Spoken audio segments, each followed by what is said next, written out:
This is ELD's Time Ball Games from Bellingham, Mass. And with your help, we can reach 2,500 subscribers. As a thank you, I'll be giving out a custom leather playmat to one lucky subscriber when we get there. So be sure to like and subscribe. Welcome to Fast Effect Double Speed Magic the Gathering from ELD's Time Ball Games in Bellingham, Mass. We have Joseph on Hogaak leading out with a Once Upon a Time, finding a Hedron Crab. Jacob on 5-color control, likely to be a big underdog here in game number 1. Usually, control deck's going to really struggle against this graveyard strategy unless it happens to have some type of graveyard hate in the main. Cards like Deathrite Shaman long gone out of the format. Scavenging Ooze not likely to be in a 5-color control list.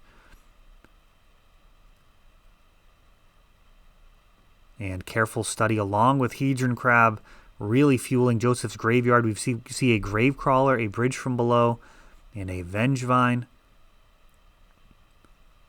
Cards continue going to the graveyard, and now Hogaak joins them. He will be coming out pretty soon. We see Bloodghast and Cabal Therapy with that bridge means that there's going to be no problem in getting the necessary black or green creatures, in this instance black zombies and vampires, to get out the Hogaak. And Jacob sees the writing on the wall, and we are on to game number 2 as Joseph picks up an easy game 1 in this Hogaak versus 5-color control, I believe, finals of our Team Trio Open. All right, several minutes of shuffling cut out there. We see a Red Elemental Blast in Jacob's hand. That is a card that is often overlooked in this type of matchup, but it does have Careful Study and Hedron Crab as both very important targets. We see Joseph continuing to mulligan. Those 1-for-1 trades really shine in a match where your opponent has mulliganed, and actually again, so Red Blast could actually be extremely good. My point being that those 1-for-1 attritions become so much stronger when your opponent has less cards than you at the beginning of the game. You can just trade 1-for-1 until your opponent is out of resources and then win with whatever resources you have left, especially if you're a Brainstorm deck, as you can convert literally any cards into something more useful by shuffling them back into your deck via a fetch land. Red Blast finds its mark on the first turn here, hitting a Careful Study.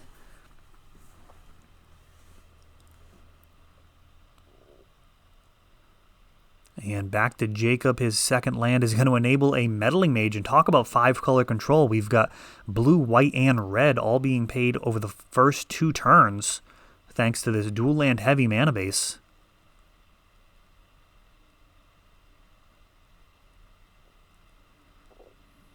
A Cabal Therapy in the dark actually hits Oko. Oh, wow, and he's actually got 2 Plague Engineers. That is rough. Could have actually got a 2-for-1 there and pulled himself potentially closer back into the game. Though, you know, a Resolved Oko may have actually just ended the game on the spot. We've got a Bloodghast coming down. And he is immediately being sacrificed to Cabal Therapy, getting rid of the other Plague Engineer.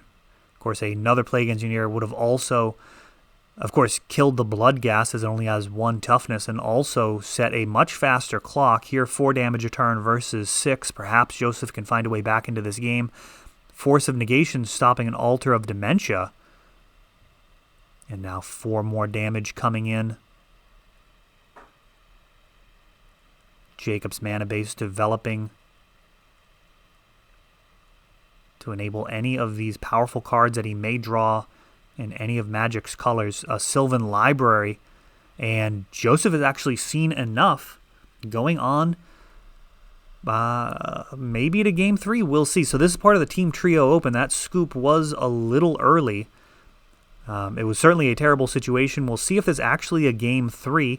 I'm going to skip ahead to that. We'll see. And we do have a game 3 here as they are shuffling up for it. As I said, this is the finals of the Team Trio Open, so I wasn't sure if we were actually going to see a game 3. Luckily we are. We see a mulligan from Jacob down to 6, and he's got a Force of Will going down, and the additional card stopping Careful Study.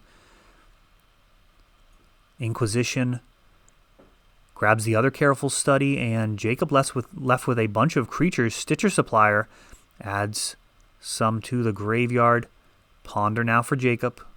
He's going to need some type of hit right on cue, some graveyard interaction.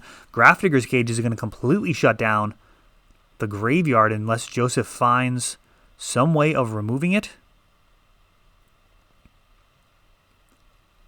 Without that, that Hedron Crab could do a lot of work, assuming he draws more lands. And that looks like either way, that is what Joseph is going to need. Though he does have 3 damage on board, Jacob will need something to deal with these creatures.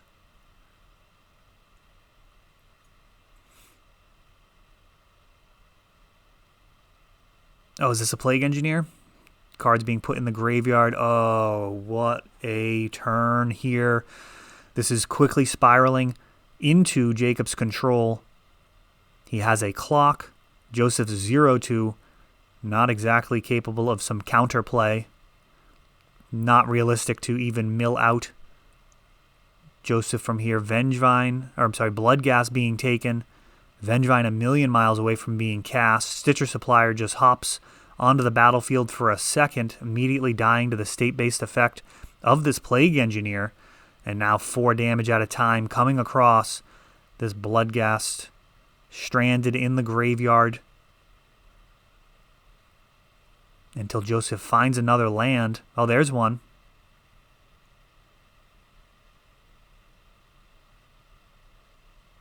Oh, the Grafdigger's Cage. Trying to find a way for Joseph to win. This is really no way that that's going to happen. He's going to be casting creatures from his hand, or he's going to have to find a Force of Vigor or similar effect. Forgetting the Grafdigger's Cage for a moment there. There's really very little Joseph's going to be able to do here. Oko now further burying the knife. Cabal Therapy goes to the graveyard. A couple of Swords to Plowshares. I mean, at this point, I am not even sure what Joseph might be able to do. Cabal Therapy is being cast, and that is it. He's just going to extend the hand, essentially locked out. Who knows if he had the sideboard options in there to even handle a Grafdigger's Cage. And Jacob taking that one down with 5-color control, finding a way to control the beast that is Hogaak. That is all for this one, but don't worry, there is a lot more. You can check out our older videos, and we're always putting out new videos from ELD's Time Vault Games in Bellingham, Massachusetts. If you want to help the channel, of course, you can like, subscribe, share, tap that notification bell so you can know the next time our new videos come out. Thanks for watching.